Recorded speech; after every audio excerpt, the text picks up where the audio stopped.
dari segi kesuksesan. Dalam hal ini, Mas Santosa Amin, saya ingin menanyakan satu hal tersulit yang pernah Mas Santosa Amin alami, terus kegagalan yang pernah Mas Santosa Amin itu alami, itu apa saja, Mas Santosa Amin? Sebagai dalam mengarungi kehidupan ini, dalam menjalankan profesinya, termasuknya itu.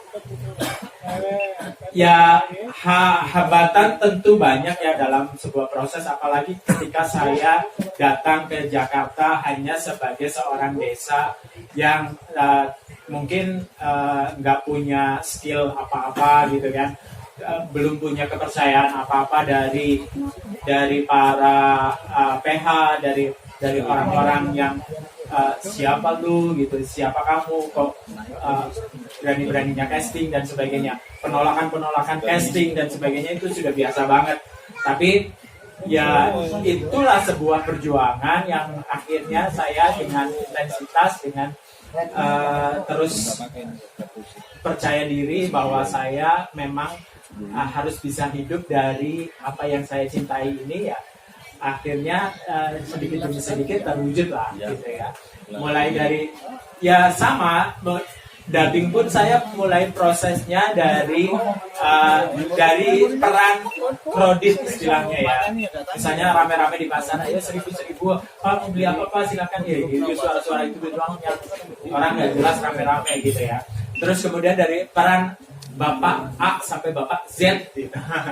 Ayo nggak ada namanya lah perannya gitu ya. Udah lewat gitu, akhirnya dipercaya jadi tokoh ini, jadi tokoh itu. Nah kemudian kalau di dunia dubbing sendiri, aku pernah dapat stigma, dapat label bahwa Santosa Amin itu hanya bisa ngisi suara kartun yang aku nggak bisa ngisi suara orang, suara ganteng, suara baik, suara film-film orang atau film-film yang bukan kartun atau boneka gitu ya.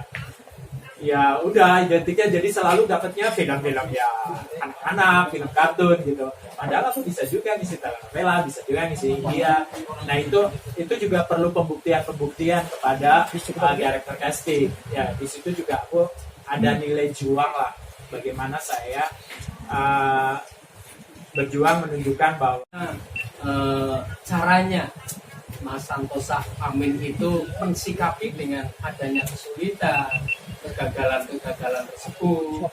Itu bagaimana dalam mensikapinya sehingga Mas Santosa Amin itu bisa sukses seperti itu?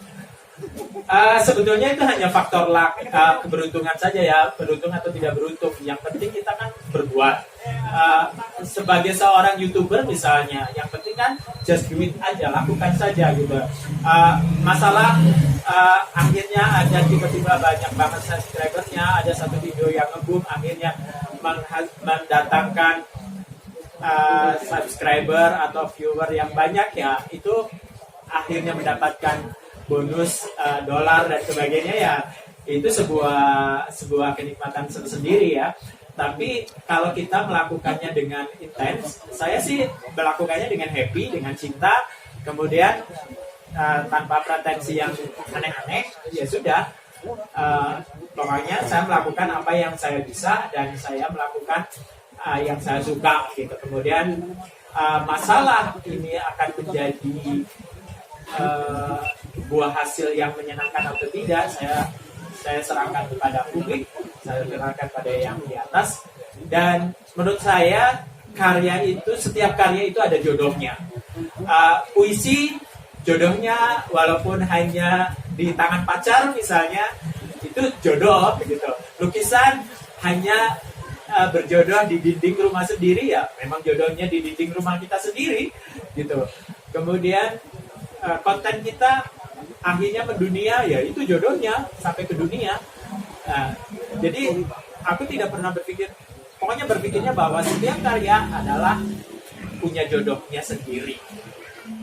Ya, baik Mas Santosa Amin, saya merasa terima kasih sekali.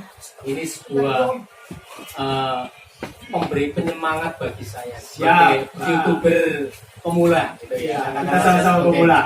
YouTuber pemula. Terima kasih atas pembelajarannya ini, dan ini sangat berarti bagi diri saya nih, bagi diri saya karena dengan seperti itu ini saya kok jadi semangat ini ya. Terima kasih sekali.